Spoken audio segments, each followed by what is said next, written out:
Саламатсыздарбы? Кайрадан кыргыз тили сабагынан сиздер менен жолугуп жатабыз. Бүгүнкү өтө турган темабыз тил илиминин бир чоң бөлүгү болгон синтаксистен сүйлөмдүн түзүлүшү жана анын айтылыш максатына карай бөлүнүшү жөнүндө сөз кылмакчыбыз. Анда эмесе сүйлөм жөнүндө темабыз бүгүн.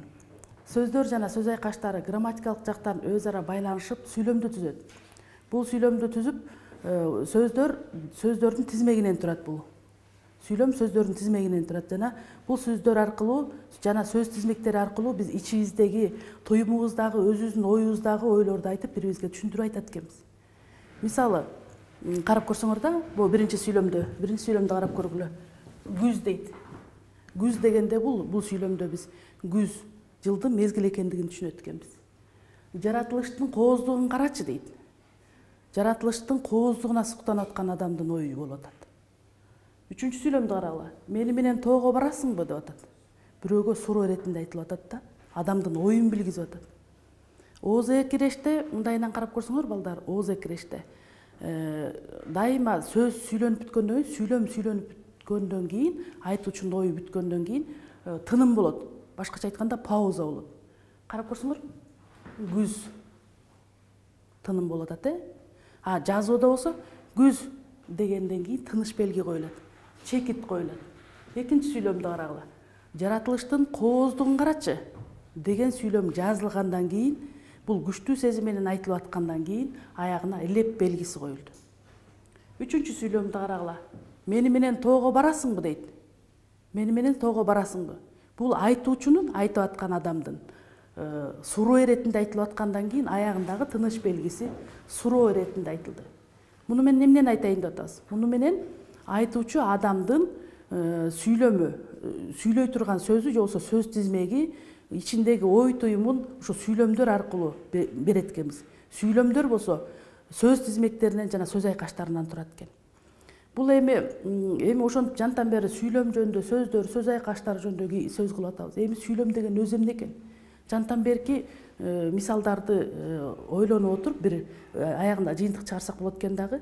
Бул грамматикалык жактан байланышып, бүткөн бир айрым ойду билдирген сөз же сөз тизмеги сүйлөм деп аталат экен. Карап көргүлө. Бул ошол сөздүн грамматикалык негизин жана баяндош түзөт. Жана баяндош түзөт. Сүйлөмдүн грамматикалык негизин жана баяндош түзөт деп айттык. Мына бул жерде күз деген сөз экен, башкача айтканда. Ал эми келди деген, күз келди деген сүйлөмдү алып көрөлү. Келди деген баяндооч экен. Мына азыркы айтып аткан сөзүбүз мына сүйлөмдүн негизин жана баяндош түздү деп айтат экенбиз. Же башкача айтканда сүйлөмдүн грамматикалык негизи жана баяндооч экен. Ошентип мындай жыйынтык чыгарсак болот экен да, сүйлөмдүн грамматикалык негизин жана баяндош түздү. Башкача айтканда, бул жердеги сөздөр сүйлөм мүчөлөрү боло алышат экен. Сүйлөм мүчөлөрү бул жерде жана баяндооч болду. Экинчи сүйлөмдү карап көргүлө. Пахта жыйнала баштады дейт. Пахта эмне болду? Жыйнала баштады. Бул баяндооч экен дагы. Пахта ээси болуп эсептелет экен. Демек, сүйлөм курулуп атканда, анын негизин жана баяндооч же болбосо баш жана айкындооч мүчөлөрү түзөт экен. Түзөрүн билдик. Эми ошентип мына бул мисалдардын жардамы менен биз сүйлөм эмне экенин билдик. Башкача айтканда, сүйлөм деген грамматикалык жактан уюшулуп, бүткөн бир айрым ойду билдирген сөз же сөз тизмектери сүйлөм деп аталарын билдик. Эми ушул сүйлөм түзүлүшү боюнча жөнөкөй жана татаал деп бөлүнөт экен. Сүйлөм түзүлүшүн карап көргүлө. Сүйлөмдүн түзүлүшү күз биринчи сүйлөмдө. Жаратылыштын кооздугун карачы. Мени менен жайлоого барасыңбы дейт. Булар жөнөкөй сүйлөмдөр. Бир гана ойду билдирип, бир гана жөнөкөй сүйлөмдөн турду. Бул жөнөкөй сүйлөм экен. Эки же андан ашык сүйлөмдөн туруп бир маанини берсе, бул анда татаал сүйлөм болуп эсептелет экен. Эки же андан ашык сүйлөмдөн туруп бир маанини түшүндүрсө, анда татаал сүйлөм болуп эсептелет экен. Мисалы, жаратылыштын кооздугун карачы деп туруп, бул тыныч белгини өчүрүп, жүргүлө тоого барып келели. тоого барып келели.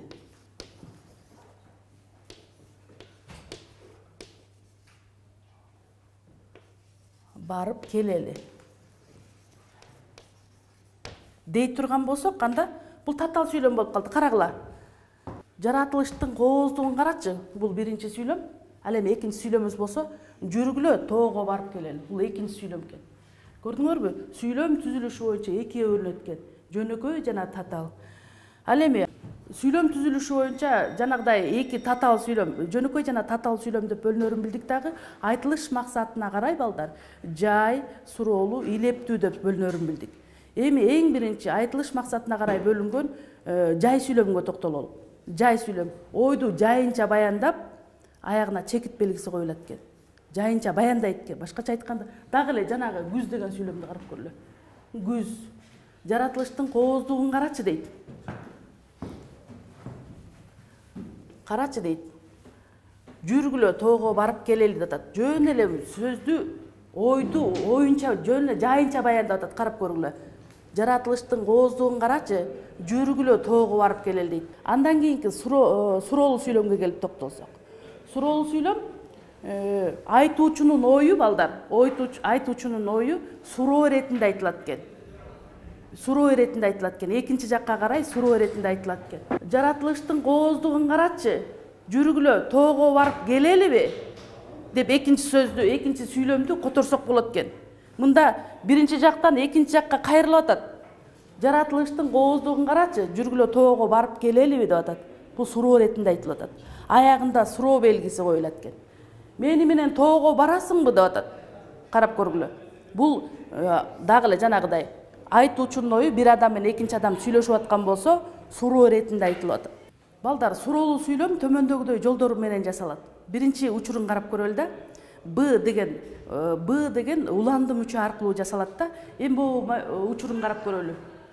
Мени менен тоого барасыңбы деп атат. Мына биз айтып аткан, мына ушул биз айтып аткан Б деген мүчө. Б мүчөсү менен уюшулат экен. Карап көрөлү, дагы бир учурун карап көрөлү. Мени менен тоого барасыңбы? Биздин үйгө келесиңби? Же менин сабама катышасыңбы? Мына бул суроо иретинде айтылган сөздөрдүн бардыгында Б деген мүчө уланып атат да, бул бирин гана учуру. Ал эми экинчи учурун карап көрсөк, сурама ата тооштордун жардамы менен. Сен Каракоо шаарына качан барасың? Же болбосо эл сүйгөндү ким сүйбөйт деген сөз бар. Көрдүңөр, бул учурларда эл сүйгөндү ким сүйбөйт? Ким? Бул ата тооч, сурама ата тооч болду. Сен Каракоолго качан барасың деген сөздө качан деген сөз бул ата тооштук. Ата тооч бул суроолуу сүйлөмдү уюштуруучу каражат болуп эсептелинет экен да. Ал эми үчүнчү учурун карап көрсөк, интонация аркылуу экен. Интонацияны карап көрөлү. Жаратылыштын кооздугун карачы, жүргүлө тоого бар эс алып келели деп бир күчтүү сезим менен айтсак, аягында илеп коюлуп бир интонациясы көрүнөт экен. Мени менен тоого барасыңбы? Мени менен тоого барасыңбы деп атат. Бул жерде интонациясы сүйлөмдүн аягындагы суроо белгиси менен көрүнүп атат. Андан кийинки үчүнчү бир айтылыш максатына карай бөлүнүшү дедик жантан сүйлөмдүн. Айтылышына карай бөлүнүшүнүн үчүнчү бөлүмү болуп эсептелген бул илептүү сүйлөм жөнүндө сөз кылабыз азыр. Илептүү сүйлөм болсо, илептүү сүйлөмдө күчтүү сезим менен айтылган сөздөр илептүү сүйлөм болуп эсептелинет экен. Жана биринчисин көрдүк, биринчиси жай гана айтылды. Айтуучунун ою жай гана айтылды. Экинчисинде болсо суроо иретинде айтылып атат. Биринчи жак менен экинчи жактын ортосунда суроо иретинде айтылып атат. Кийинки сүйлөмүбүз айтылыш максатына карай бөлүнгөндө үчүнчү сүйлөм буйрук сүйлөм жөнүндө кеп кылат экенбиз. Бул күчтүү сезим менен айтылып, адамдын ичиндеги сезимдер ошо интонация аркылуу сыртка чыгат экен. Кийинки мисалыбызга көңүл буруп көргүлө. Жаратылыштын кооздугун карачы дейт. Жаратылыштын кооздугун карачы. Адамдын ичиндеги суктануу сезими менен айтылып атат. Мени менен тоого барасыңбы дейт. Бул суроо иретинде айтылып атат. Эми бул китептен бир мисалга көңүл бурсаңар балдар. Май, кандай жаркыраган сулуу ай. Талаага чыгып, айланага көз чаптырып көргүлөчү. Көзүң жаңы сүрөттөрдү көрөт, кулагың жакшы оондорду угат. Жүрөгүң жаңы кубанычтарды сезет. Айлана курпулат дейт, кулпунат дейт. Мына ушул тексттеги эле сүйлөмдөрдү көңүл бурсаңар, бул бир ичтеги кубануу сезимин, бир жакшы сезимди, күчтүү сезим менен сыртка чыгарат. Жана биз башында айтып кетпедикпи? Сөздөр, сүйлөмдөр сөздөрдөн, сөз айкаштарынан куралат деп. Ошол оюбузду, адам ичибиздеги ой туюмубуздагы сезимибизди, оюбузду ошо сөздөр менен, сүйлөмдөр менен чыга чыгарат экенбиз. Мына азыркы айтып аткан айтылыш максатына карай бөлүнгөндүн ушул илептүү сүйлөм жөнүндө мисал келтирип атабыз да жантан бери. Ички сезимдеги ой туюмду мындай бир күчтүү сезим менен чыгарат экенбиз. Дагы мындай дейт да, ушундай түндө жол жүргөн кандай жакшы деп атат да. Ушундай түндө жол жүргөн кандай жакшы деген мисал келтирип атабыз. Ушул күчтүү сезим менен айтылып атат да. Күчтүү сезим менен айтылып, адамдын ой туюму, ички сезими сыртка чыгып атат. Ушул бир интонациясы көрүнүп атат да. Бул сүйлөмдү курулуп атканда, бул илептүү сүйлөмдө мындай күчтүү сезим менен айтылып, интонация менен айтылып, аягына илеп белгиси коюлат экен.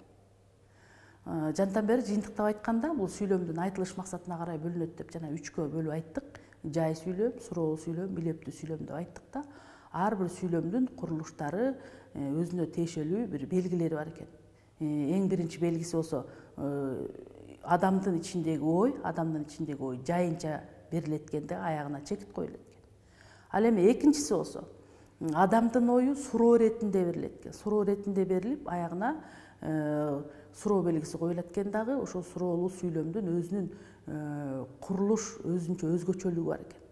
Жана айтып өттүк, Б деген мүчө менен уланып жасалат экен. Жанагыдай сурама атооштордун жардам аркылуу жасалат экен, интонация аркылуу жасалат экен. Ал эми жанагы 3-чү айтылыш максатына карай бөлүнгөн 3-чү бөлүмү болсо илептүү сүйлөм жөнүндө кеп кылдык. Адамдын ички сезими күчтүү сезим менен берилет экен. Жана айтпадыкпы, мисалы, ушундай түндө жол жүргөн кандай сонун? Ушундай сонун жаркыраган заманда жашап жатабыз. Мындай күчтүү сезим менен, ичиндеги ойду кубануу менен, сезим менен билдирип атабыз. Ушундай жаркыраган заманда жашап жатабыз. Жаркыраган нооруз келе жатат деп мындай бир ички сезимди кубануу менен билдирип жатабыз. Жантан бери айтып атабыз, сүйлөмдүн түзүлүшү, сүйлөмдүн айтылыш максатына карай бөлүнүшү жөнүндө сөз кылдык. Эми сүйлөмдү жыйынтыктап айтканда, сүйлөм дегенибиз бир грамматикалык жактан бири-бири менен уюшулуп, бүткөн бир айрым ойду билдирген сөздөрдөн жана сөз тизмегинен турат экен. Мисалы, жана айтпадыкпы, күз келди, кыш кетти, жаркыраган жай айы башталды. Бул айтуучунун ою жай гана билдирип атат.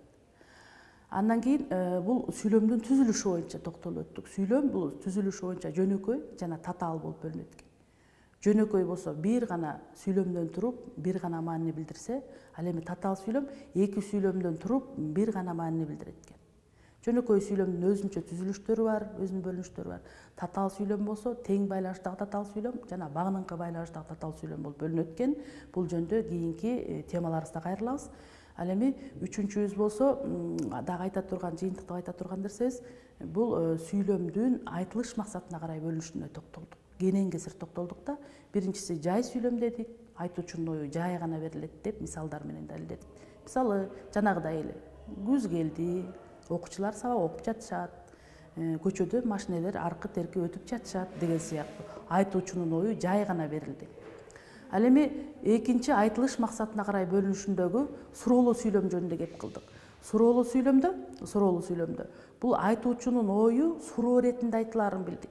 Суроо иретинде айтылаарын билдик дагы жанагы айтылыш максатына карай ошол суроолуу сүйлөмдүн түзүлүшүнө да көңүл бура кеттик. Көрсө, Б деген мүчөнүн жалганыш аркылуу жасалат экен дагы. Сурама ататооштун жардам аркылуу жасалат экен. Жана интонациянын жардамы аркылуу.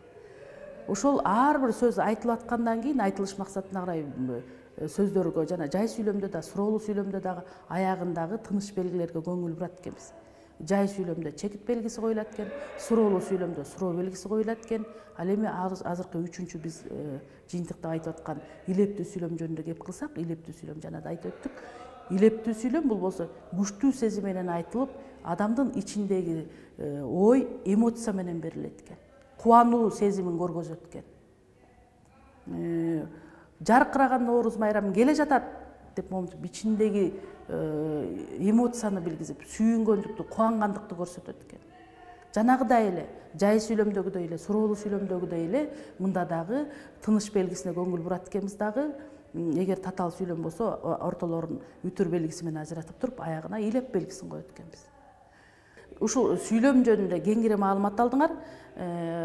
Сүйлөмдүн дагы бөлүнүштөрү боюнча, сүйлөмдүн бөлүнүшү боюнча татаал сүйлөм бөлүнөт да, жөнөкөй сүйлөм жана татаал сүйлөм болуп. Ошол кеңири курулушу жөнүндө, бөлүнүштөрү жөнүндө, ага тиешелүү белгилери жөнүндө кийинки сабактарда сүйлөшөбүз. Бүгүнкү сабагыбыз ушуну менен жыйынтыкталат. Кийинки жолугушууга чейин саламатта болуңуздар.